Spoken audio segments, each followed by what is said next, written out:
Ahí le vamos poniendo onda. Entonces arrancamos hoy con nuestro primer bloque, historias y efemérides, porque como siempre decimos y como siempre emulamos a ese escritor, a ese pensador galeano, uruguayo, Eduardo Galeano, que decía que si bien estamos hechos de átomos, los seres humanos, un pajarito a él le contó que más que de átomos estamos hechos de historias. Entonces, este primer bloque siempre tratando de contar la historia, pero una historia presente, una historia que nos interpele, una historia que nos haga reflexionar sobre lo que pasó y sobre lo que pasa hoy. Entonces, hoy que no tenemos a nuestro historiador, vamos a intentar con Gustavo compartir con ustedes algunos de los temas. Y hablando de las efemérides, recordamos un par de fechas que son caras de esta época.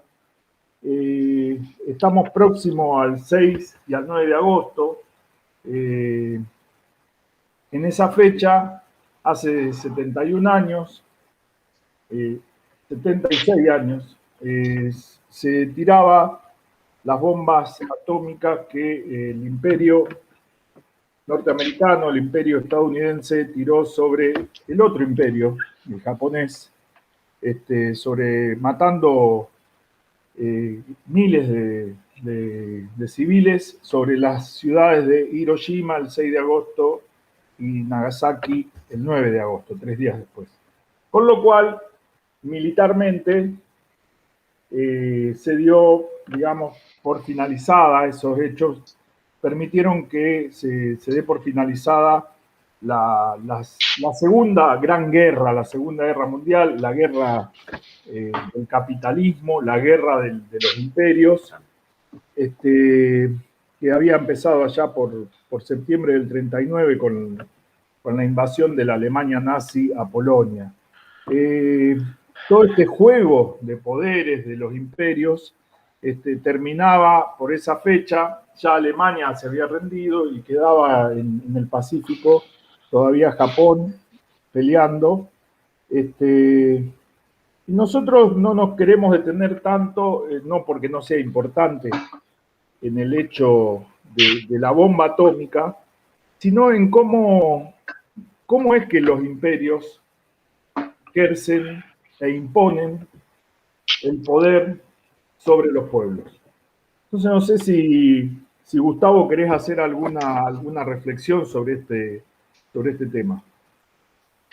Eh, yo creo que en general tenemos asumido el desastre que significó una bomba, no una, me parece que fueron dos, no, las bombas atómicas, pero yo creo que este tema hay alguien que si bien se destacó más en el fútbol que en lo filosófico, describió muy bien esta realidad cuando a él no lo dejaban entrar a Japón y dijo, en vez de impedirme a mí entrar a Japón, debieran impedir a los que tiraron las bombas atómicas, eso les tienen que impedir entrar al país. Lo dijo un jugador de fútbol. O sea, y yo creo que Un jugador esas de fútbol realidades, argentino, un argentino, sí, sí, un claro. argentino de la paternal. Sí, Pelusa le decían. Pues colmo un sobrenombre, viste, bien, bien de barrio, ¿no? Así que yo creo que esas cosas resumen de lo que es capaz el sentido común que nos imponen. Porque convengamos de que es muy poco lo que se habla sobre eso, cuando en realidad debiera haber sido un tema de agenda de todos los años para que se deje de una vez por todas de atacar lo que es al ser humano con los adelantos que debieran ser en beneficio del ser humano, ¿no? Así que yo creo que eso un poco como resumen de algo que, por supuesto, es para trabajarlo y con gente que ha estudiado, como el Hugo, que seguramente se está sacando las ganas y se ha de comer las uñas. No, y porque él capaz que no está escuchando esto, pero lo va a escuchar después. Entonces, comiéndose las uñas, pero no, porque yo me imagino el vendaval de tema que significa para alguien que estudia, como él, estas realidades, ¿no? Así que sí, yo digo que son cosas para tenerlas en cuenta y en lo posible tratar de que ese mensaje de que nunca más sea efectivo. Exacto. Y además, que cómo nos la cuentan a esa historia, ¿no? Como que de golpe aparece como algo inevitable. En eso Hollywood se encarga, y muy bien, de contarnos una historia edulcorada, ¿no? Casi como, bueno, no nos quedaba más remedio que en beneficio de la humanidad y de la libertad y de la democracia tirar esas bombas.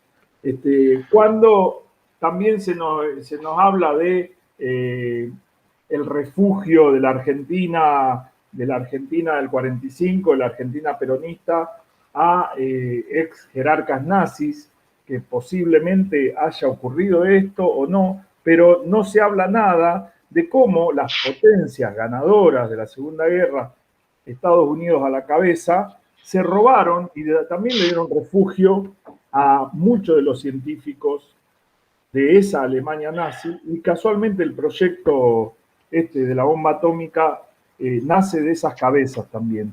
Entonces, digo, simplemente no para cerrar el tema, para preguntarnos, para dejar la pregunta abierta de cómo es que los imperios ejercen el poder y cuando no tienen necesidad de tirar una bomba atómica, capaz, qué sé yo, que te coaptan a un ministro o a un sistema judicial y te encanan a un candidato popular, como pasó en Brasil con Lula, o te hacen un impeachment contra una presidenta elegida popularmente. Es decir, son sutiles las maneras que tienen la dominación, y bueno, nosotros estamos siempre de este lado, del lado de los pobres, tratando de luchar por la liberación. Y esta es una de las maneras que encontramos, este pequeño aporte, este pequeño aire que nosotros desde el Pombero queremos también llevar a modo de reflexión y a modo de pregunta. Teníamos otro tema, Gustavo. Sí, para la efemérides. Vos Sí. sabés que por ahí se lo encuentra en cualquiera de estos calendarios de efemérides, donde dicen de que es el 3 de agosto el fallecimiento de Remedio de Escalada. O sea, muere el 3 de agosto de 1823. Pero había sido que curioseando, ¿no? Porque lo mío no es estudio, simplemente es curiosidad, y hoy, a partir un poco de la dificultad del impedimento de Hugo estar, entonces me puse a curiosear y encontré una nota, creo que es de Fernando, bueno, creo que por acá lo vamos a citar, pero dice de que el 20 de noviembre de 1797 nació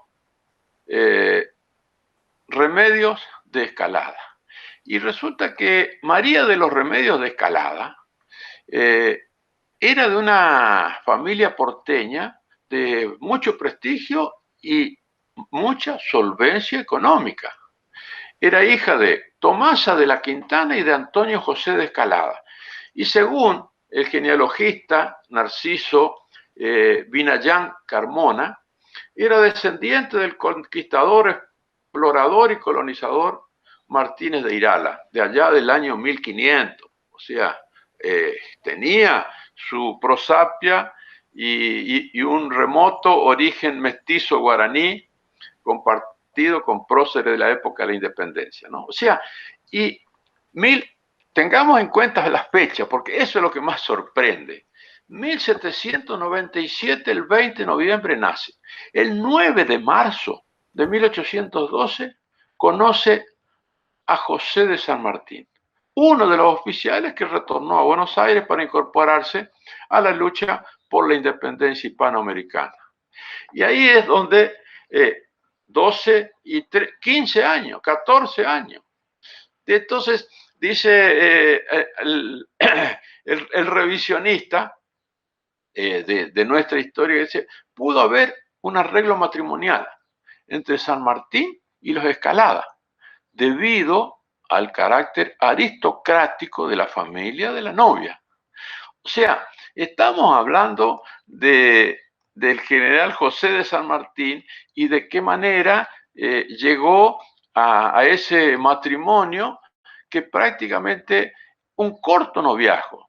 El 12 de septiembre de 1812, o sea, todavía no había cumplido ya los 15 años, se casa con José de San Martín cuando él tenía 34. Y lo que se denominaba por palabra de presente en una ceremonia privada en la iglesia de la Merced, con Carlos María de Alvear y su esposa Carmen Quintanilla como testigos. Después de un corto tiempo, pasaron junto en San Isidro. Remedio regresó a la casa de su familia, que por las responsabilidades que recién había creado el regimiento de granaderos a caballo en general. Así que pudieron volver a reunirse después del 10 de agosto de 1814, cuando San Martín fue designado gobernador de la Intendencia de Cuyo. Y acá viene lo sorprendente, que a fines de 1814, Remedios, Remedio, 1817 años, se traslada a Mendoza para reunirse con su marido, por ese entonces gobernador cuyano. Se incorpora a la sociedad local y fue la que colaboró en las tareas de organización del ejército de los Andes para liberar a Chile y Perú. Fue la que promovió entregando sus joyas personales y gesto al que acompañaron las damas mendocinas en octubre de 1815. En agosto de 1816 nace Mercedita, que fue la única hija. Bueno, digamos que después la mujer, Remedio Escalada, por tuberculosis al final enferma de gravedad, tuvo que ser trasladada de nuevo a Buenos Aires, mientras San Martín estaba en Chile, al cual viudo solo pudo acudir meses más tarde, cuando ya había muerto la mujer, y puso entonces junto a la lápida este mensaje: aquí descansa Remedios Escalada, esposa y amiga del general Perón, del general San Martín. O sea, fíjense, o sea, digo, cómo gente tan joven, ¿no? O sea, no, el lapsus no es casual, porque con Evita pasó igual, tan joven, o sea, y haciendo los desarrollos sociales y en este caso prácticamente de financiamiento para un ejército. Realmente esas cosas, no sé por qué desde nuestra historia no se la tiene tan en cuenta, ¿no? Porque sí, como que Remedio Escalada, que la mujer, que la hija Mercedita, y ahí nomás.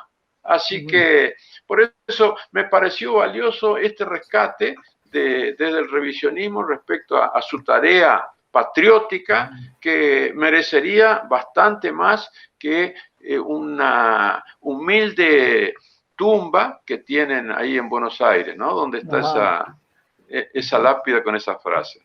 Muy bueno. Vos decís, no sé por qué, y está bueno trasladar esta pregunta. La podemos responder nosotros, intentar responderla, pero trasladémosla, dejémosla ahí en el éter, dejémosla grabada para quienes nos escuchen también piensen por qué la historia no nos muestra este costado de estos personajes que tanto tuvieron que ver con nuestra independencia, en este caso, allá en los primeros años de lo que fue el nacimiento de la patria. Yo tiene que ver también con que, me pregunto, ¿no? Si con el hecho de ser mujeres, se escucha mucho tu tomada de mate, Gustavo, cuando Estamos acá tomando mate todos con vos. Bueno, son los avatares de esta de la virtualidad. Acá también capaz que se pueden escuchar los martillazos porque hay albañiles acá cerca trabajando, así que bueno. La idea era también que por ser mujeres, ¿no? Tiene un tratamiento bastante especial, bastante ninguneado, bastante que hay que recuperar. Y hay temas con las mujeres en estos días también que por su rol, por su condición de mujer han sido son noticias. Quería, para cerrar un poco nuestras efemérides, referirnos al próximo 6 de agosto, un tema que me toca de cerca.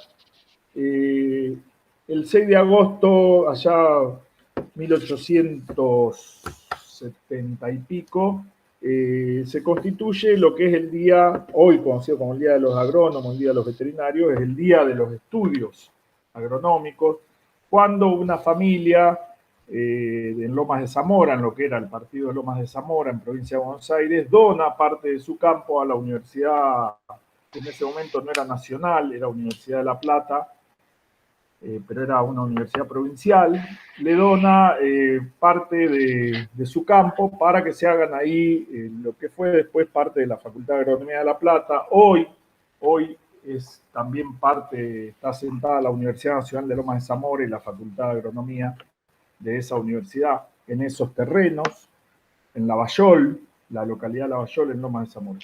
Y ahí nace el día que hoy celebramos con mis colegas, con nuestros primos, los veterinarios. La verdad que tan caro también lo que es al quehacer económico, productivo y político del país, el sector agropecuario, nuestro sector rural. ¿Y cuál es el rol, ¿no?, que tenemos los profesionales? La pregunta es, en esta efemérides, además de recordar, además de felicitar y de augurar un feliz día para todos mis colegas, para todos los que estamos en esto, para los veterinarios, que ya sea que trabajen atendiendo nuestras mascotas, en ese rol tan cálido, o trabajen en la producción, en la sanidad animal, en la investigación, en el asesoramiento, en el acompañamiento a los empresarios del campo. ¿Cuál es el rol que nos toca? ¿Cuál es la formación que tenemos? ¿Cuáles son las preguntas que hoy nos estamos haciendo, los debates que se dan en torno a el rol de estas profesiones y la formación que tenemos? Obviamente son preguntas que no son, que no quedan, no son exclusivas para nuestras profesiones, pero está bueno hacérselas porque muchas veces tenemos como una manera de responder, una manera de insertarnos que tiene que ver con la formación que recibimos. Entonces, así como es difícil encontrar en los colegas médicos nuestros, de las personas, encontrar por ahí esquemas de medicinas alternativas, también nuestra formación es difícil que encontremos, que nos enseñen maneras diversas de producir, sino que en general hay una orientación muy fuerte hacia un modo único de producir, hacia un modo único de pensar el rol del sector, para qué está el sector y cómo ayudamos nosotros a la toma de decisiones y a la producción de ese sector. En muchas de las facultades se está imponiendo y cada vez más, por ejemplo, la agroecología no como un modo más de producir, sino como una materia. ¿Y por qué ocurre esto? Bueno, porque hay que entrar fuerte, porque es una temática que casualmente cuestiona de raíz los modos productivos que la mayoría manejamos y conocemos. Entonces es necesario que cobre entidad, que cobre visibilización y que tenga un espacio propio en la currícula, que tenga un espacio propio también en los colegios profesionales. Por eso nosotros intentamos fuertemente sostener lo que es la Comisión de Agroecología, acá en nuestro colegio de agrónomos, agromonos iba a decir, somos agromonos. Así que, nada, me parece que es interesante esta interpelación que los tiempos nos están haciendo y creo que sin tirar por la borda lo que sabemos, lo que hacemos, que es muy importante, también está bueno que nos empecemos a preguntar hasta dónde no deberíamos expandir un poco más las fronteras de nuestro ejercicio profesional. Por eso iba, sin más, si no tenés que agregar algo más vos, Gustavo, a esta bloque de efemérides, pasaríamos al próximo tema musical, pero no sé, a ver qué tenés para decir. Sí, digamos, una yapa que tiene que ver con Simón Bolívar, porque el 6 de agosto de 1822 fue la batalla de Junín, en el que fue un combate de 45 minutos muy corto, iba perdiendo mal, y resulta de que aparecen los húsares del Perú que dieron vuelta el resultado, y al comando de esa caballería estaba un argentino, Isidoro Suárez. Y rescato lo que dice después de la victoria Simón Bolívar. Bien pronto visitaremos la cuna del Imperio peruano y el Templo del Sol. El Cusco tendrá en el primer día de su libertad más placer y más gloria que bajo el dorado reino de sus incas. Bueno, esto lo rescato de Fernando Bossi, un historiador, creo que argentino, pero que anda por Venezuela o en esa zona, y ha publicado esto, que esta batalla de Junín fue prácticamente el preludio de la batalla de Ayacucho, que por supuesto es para tener muy en cuenta, y bueno, no solo por Simón Bolívar, sino por el resto de América, que consolidó esa independencia política, y para lo cual nosotros en estos rescates lo que pretendemos es la independencia definitiva, ¿no?, de cualquier dominación. Bueno, el segundo Ayacucho quizás, así que, bueno, y no puedo dejar de agradecer a escuchas que mandan sus mensajes de que nos están escuchando, lo cual significa un compromiso mayúsculo. Así que el saludo para la Vivi, que la tengo identificada, y después hay otros de números que no tengo de quiénes son, pero que bueno, ante la publicación se comunican. El agradecimiento a ellos. Así que, bueno, con esto sí estaríamos cerrando este bloque. Pero ¿sí? Antes, Gustavo, me quedé pensando, Junín y Ayacucho son dos pueblos, dos partidos de la provincia de Buenos Aires. En Ayacucho se hace la fiesta del ternero. Y hablaste en 1822. Sí, sí. ¿Dónde esa batalla de Junín, para ubicarnos? ¿Es en lo que hoy es territorio peruano? Perú, sí, sí. Es en Perú. Sí, sí. Sí, sí, son... Y en 1824, 2 años después, la batalla de Ayacucho, esa es la última batalla que ya termina de echar a las tropas del Imperio Español de América Latina, ¿no? Definitivamente, sí. Bien, bien. Era solo para ubicar a la audiencia de que cuando uno dice fechas y lugares, de qué estábamos hablando. Y como vos decís, bueno, agradecemos a los que nos escuchan y nos mandan mensajes. Y si Fernando ya tiene preparado el tema, iríamos al tema musical. Mientras prepara, y hablando de echados, el rey de España el 2 de agosto de 1767 expulsó a los jesuitas de la región del Plata.